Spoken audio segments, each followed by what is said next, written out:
خزان گشتی تو برام، چقدر دوستت داشتم، ارمان گشتی تو جانم، چرا رفتی از قلبم که من به تو تنهایم.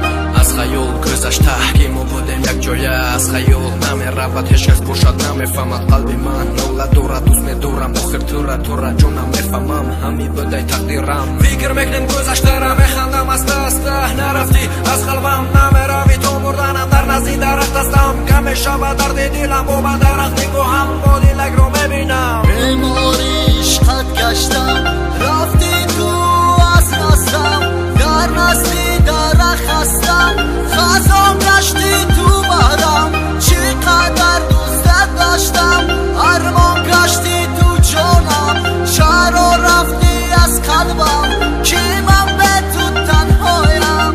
بیماری عشقت گشتم بودی یک قسم دلم، تکرار به تو میگفتم که من به تو میمیرم، تو رفتی یک جانم رنگی مرده زنده‌ام، هر شبم با میداری با رسمی تو خواب میرم، هر سحر من میخیزم در نزدیک درخت هستم با من درخت نگاهم میسوزه خون دلم تا کی من میسوزم از پشت تو جانم تا کی جان نرفت در جسم و بدنم. بیماری عشقت گشتم رفتی تو از نستم در نزدیک درخت هستم خزان گشتی تو برام، چقدر دوستت داشتم، ارمان گشتی تو جانم، چرا رفتی از قلبم که من به تو تنهایم.